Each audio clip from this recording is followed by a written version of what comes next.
চিচিটিভিত হীৰকজ্যোতিক দেখা গৈছিল। প্ৰায় 11:30 বজাৰ পৰা সি নোহোৱা হৈছে।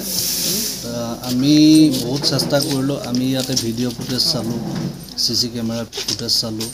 তো তাক আমি দেখিছোঁ সি দোকানৰ পৰা দলঙৰ মূৰলৈকে সি খোজকাঢ়ি আহিছে। কিন্তু তাৰ পিছৰে পৰা ধৰা পেলাব পৰা নাই যুৱকজনৰ অৱস্থিতি। ISBTৰ পৰা সি কোনফালে কেনেকৈ গ'ল, নে গুৱাহাটীতেই আছে নে কোনোবা ফালে বাহিৰৰ ফালে গ'ল, এতিয়ালৈ বহুত অনুসন্ধান কৰিছোঁ। দেখিছে নেকি ক'ৰবাত এই যুৱকজনক?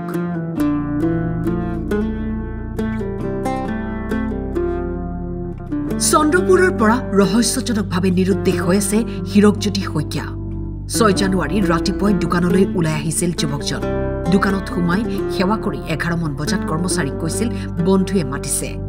ইয়াৰ পিছৰে পৰা আজি 4 দিন ধৰি সন্ধানহীন যুৱকজন। যোৱা শনিবাৰ তাৰিখটো বোধ 6 তাৰিখ আছিল নেকি, সি দিনৰ 11টা বজাত ঘৰৰ পৰা আমাৰ যিহেতু দোকান আছে সি দোকানলৈ যাম বুলি ওলাই গৈছে। ওই দোকানত 10-15 মিনিট থকাৰ পিছত দোকানত যিজন কৰ্মচাৰী থাকে তাক ক'লে মোক এজন মানুহে মাতি ৰখি আছে, মই অকণমান আহিছোঁ। এনেকৈ দি ওলাই গ'ল। তেতিয়াৰ পৰা ৰাতি এতিয়ালৈ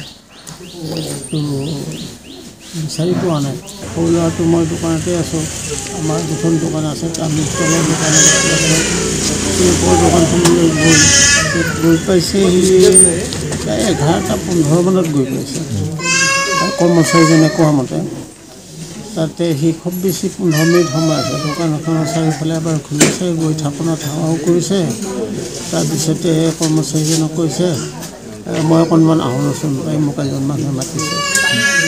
কৰ্মচাৰীজনে বিশেষ ভবা নাই, আগে পিছৰ সেনেকৈ ওলাই যায়। দোকান খুলিয়ে গ'ল নেকি? দোকান কৰ্মচাৰীজনে ইতিমধ্যে খুলিয়ে থৈছে।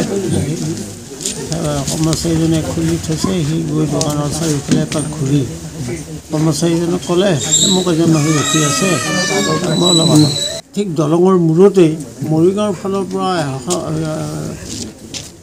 পিকআপ ভান এখন, খালী পিকআপ ভান এখনত মানে ড্ৰাইভাৰটো লৈ আহিছিলে। সি মানে ছিগনেল দিয়া ড্ৰাইভাৰটোৰ গাড়ীখন ৰাখিলে।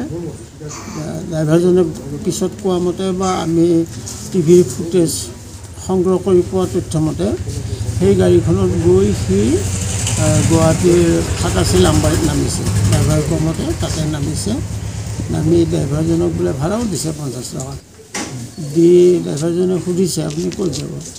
সেই বোলে কৈছে মই ISBT যাম। সিমানখিনি ৰাতিয়ে ড্ৰাইভাৰজনক আমি এইবিলাক ফুটেজ উলিয়াই থানাৰ জৰিয়তে ড্ৰাইভাৰ বা গাড়ীৰ মালিকৰ লগত কথা পাতিলোঁ। ড্ৰাইভাৰৰ পৰাই সেই কথাখিনি বুজি পালোঁ। এতিয়া ISBTৰ পৰা সি কোনফালে কেনেকৈ গ'ল, নে গুৱাহাটীতেই আছে নে কোনোবা ফালে বাহিৰৰ ফালে গ'ল, এতিয়ালৈ বহুত অনুসন্ধান কৰিছোঁ। আৰু আমাক প্ৰশাসনেও বহুত সহায় কৰিছে।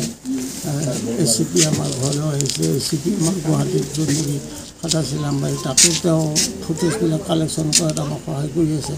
কিন্তু এতিয়ালৈ কোনো অনুসন্ধান উলিয়াব পৰা নাই। চিচিটিভি ফুটেজত ধৰা পৰিছিল হীৰকজ্যোতি এখন মেজিক ভানত উঠি অহা। কিন্তু তাৰ পিছৰে পৰা হীৰকজ্যোতিৰ কোনো খবৰ নাই। আমি তাৰ কোনো সম্ভেদ পোৱা নাই। আমি যথেষ্ট বিচাৰিছোঁ। যোৱাকালিও 12:30 বজালৈকে বিচাৰিছোঁ, ৰাতি পৰহি 1:30 বজালৈকে বিচাৰিছোঁ। পুলিচ প্ৰশাসনে আমাক সহায় কৰিছে, যথেষ্টখিনি সহায় কৰিছে। পুলিচে কিবা ক্লু পাইছে নেকি? তেনেকুৱা ধৰণৰ একো পোৱা নাই। কাৰণ কিয় তাৰ হাতত এভিডেন্স একো নাই। আমি এভিডেন্স পাবলগীয়া বস্তু তাৰ হাতত একো নাই। সন্দেহ হয় নেকি? সন্দেহ ধৰক স্বইচ্ছাই গৈছে আৰু আমি সেনেকুৱাই ভাবি আছোঁ। সি স্বইচ্ছাই গৈছে। কাৰণ কিয় স্বইচ্ছাই নগ'লে সি কিবা ক্লু ৰাখি গ'ল হয়। তো ক্লুটো ৰখা নাই। তো সেইটো কাৰণে আমি ভাবিবলৈ বাধ্য হৈছোঁ সি স্বইচ্ছাই নোহোৱা হৈছে, স্বইচ্ছাই ক'ৰবাত আত্মগোপন কৰি আছে। বিজেপি মায়ং মণ্ডলৰ যুৱ মৰ্চাৰ সম্পাদক হীৰকজ্যোতি শইকীয়াক বিচাৰি অভিযান চলাইছে আৰক্ষীয়ে। এই পৰ্যন্ত কোনো সংসূত্ৰ উলিয়াবলৈ সক্ষম হোৱা নাই। কোনো লোকে যদি এই যুৱকজনক ক'ৰবাত দেখিছে তেন্তে তলত উল্লেখ কৰা এই নম্বৰত যোগাযোগ কৰিবলৈ পৰিয়ালৰ আহ্বান। নুনমাটিৰ পৰা জয়ন্ত দাসৰ ৰিপৰ্ট, টাইম 8।